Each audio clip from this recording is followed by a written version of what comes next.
Hey everyone, Matt Pisarcik from RazorEmporium.com coming at you today with the top 10 most heinous myths regarding straight razor shaving.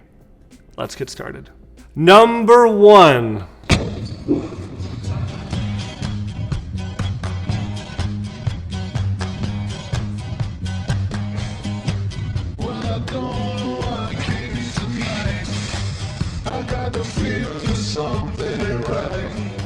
Hey, what's going on? You hear that? You're going to cut your ear off. But seriously, we hear it all the time. Someone walks in the lobby, someone emails us and says, I want to get started with a straight razor, but I'm nervous, I'm scared. I'm gonna get a cut. And guess what? You probably are. But I don't think you cut your ear off. At worst, you're gonna have a small little, weeper, a bleeder. And if you have a styptic pencil or some alum or some really cold water, you'll probably be fine. Chances are you won't need stitches. I have seen a few people, I'm not gonna lie, that have got some stitches.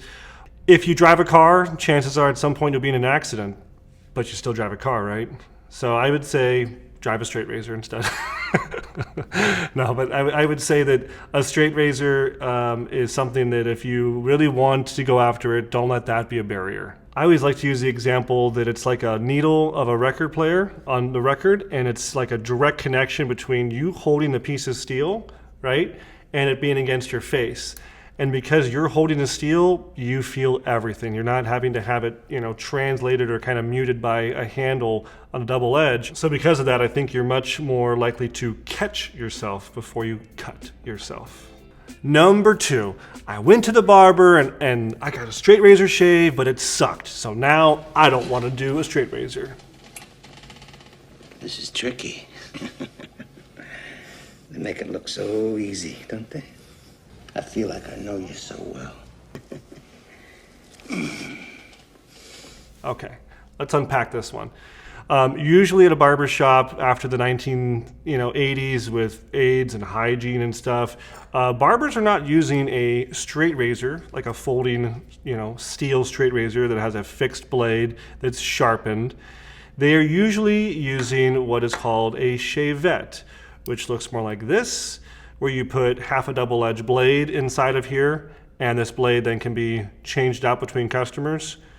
So you probably had a shavette, and these actually can deliver a fantastic shave. I would say closer to a double-edged razor than a straight razor. But nonetheless, the real point of it is there's no one who's going to shave you better than you.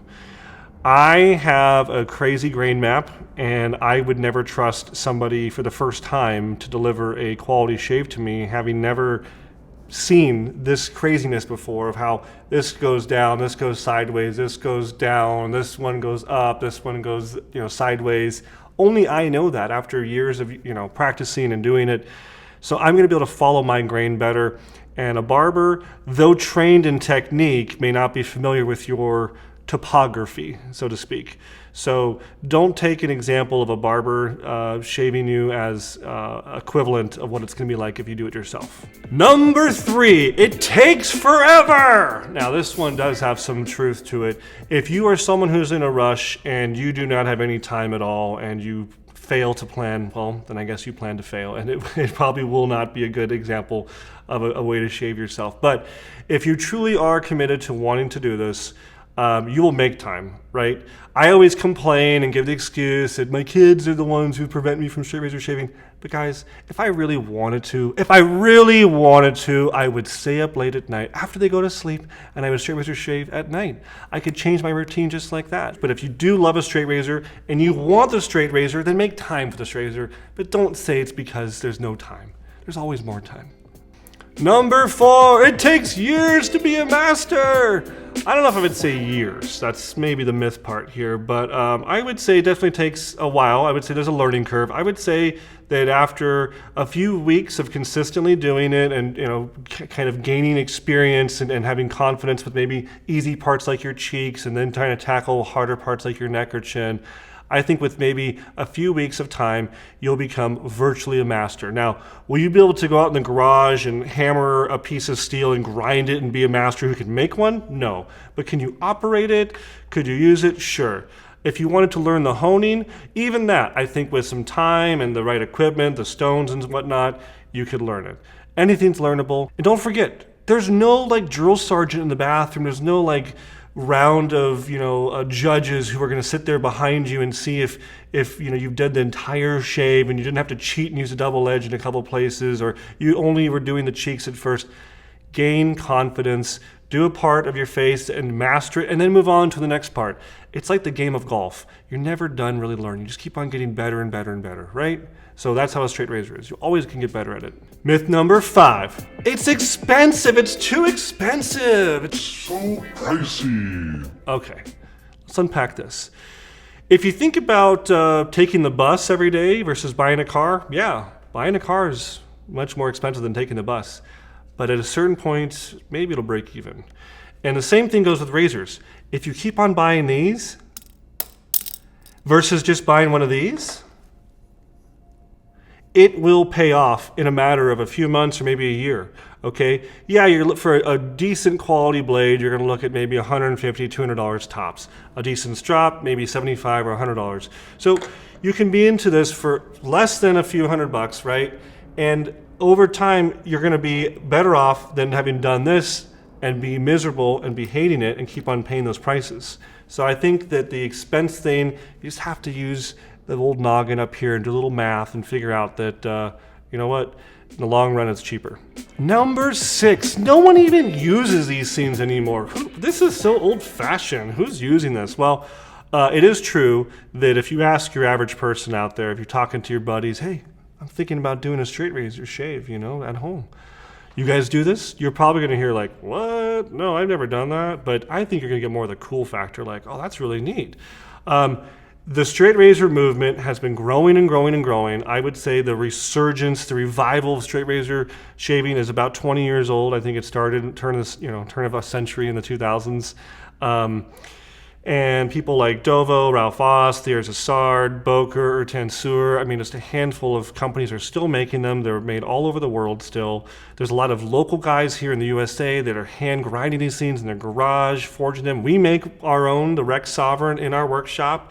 So there's definitely support out there. There's communities of places on Facebook, on chat rooms, that you can go and talk about them. You could swap stories, trade tips and tricks, learn more about it. So I wouldn't say no one uses it. It just may be something you have to seek out that audience, right? So don't let that be one of your excuses. Number 7, with a straight razor, you're going to get the closest shave of your life.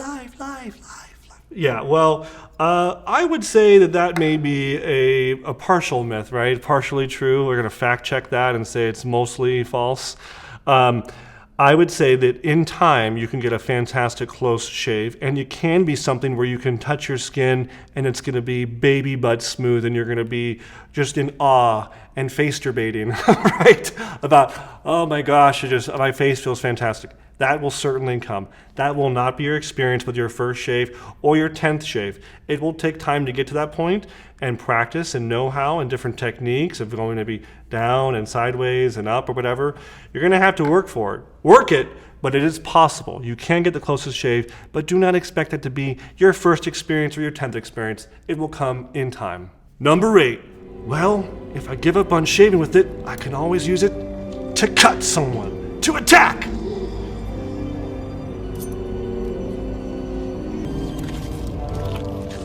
I know we've seen the movies. I know that like in some movies, this is like the killer's choice weapon, and somehow the prop department always chooses a straight razor that's not error correct. Call me, guys, next time. Call me. I'll tell you which one is for that era of time. But needless to say, these edges are incredibly delicate. They are very thin. They're what's called hollow ground. They're sharpened to 10 or 15 or 20,000 grit, whereas like a knife is maybe 3, 4, 5,000. A knife's blade is meant to go through bone and muscle and tendons and cartilage. This is meant to go through hair. And if it's not done right, it's gonna feel painful even to go through hair. This edge is not really a good weapon. Now, if you were just to come up to somebody and maybe slice their throat, sure. But if you were going to attack somebody or someone had a knife and you're coming at them with a straight razor, this is a ridiculous comparison. This is not a weapon. Maybe throw it at them and run. That's a better idea. Number 9. Buying a straight razor will mean I never have to buy another one. It's going to last forever. It doesn't need anything. I can take it as a survivalist into the woods and be good for decades to come. Mostly false. Straight razors require an enormous amount of upkeep. It's like owning a British car. You're going to always have it in for service, right?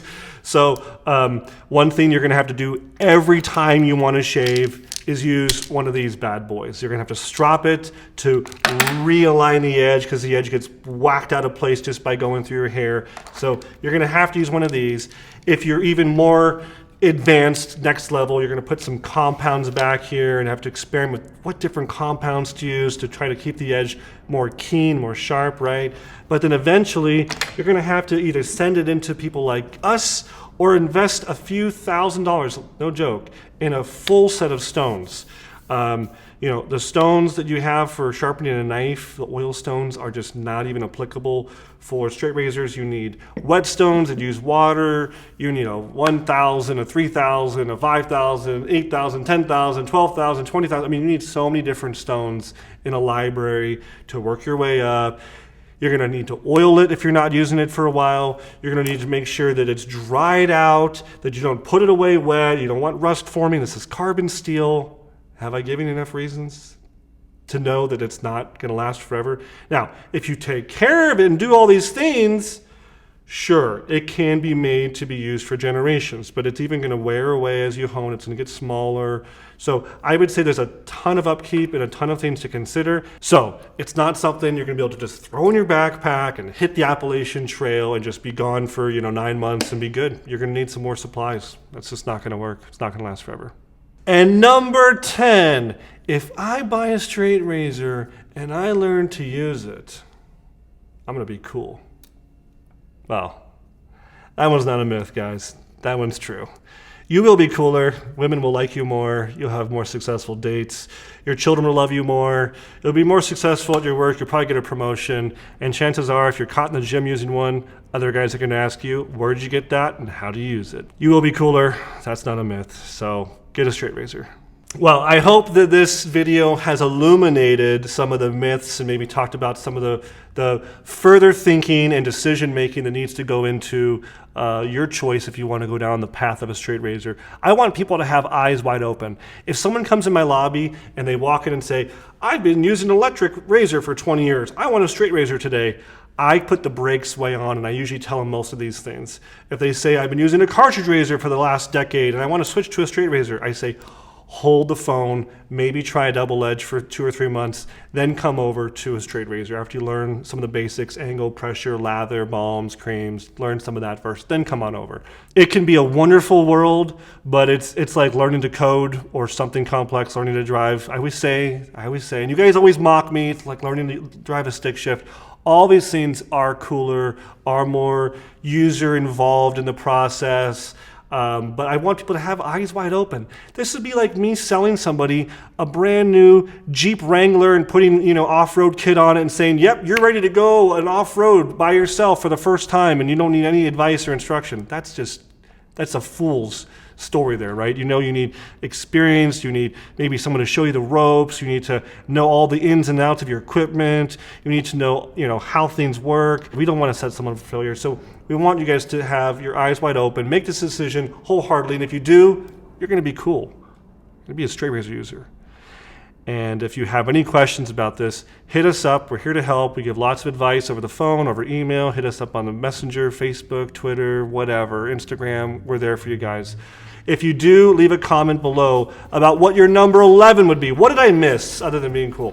What is number 11, guys? What did I miss? What did I not think of? Leave it below. And if you leave number 11, you're interested to win this, the Razor Emporium Black and Blue t-shirt. Thanks so much for watching. We'll see you next time at Razor Emporium for all things vintage shaving. Thanks, guys.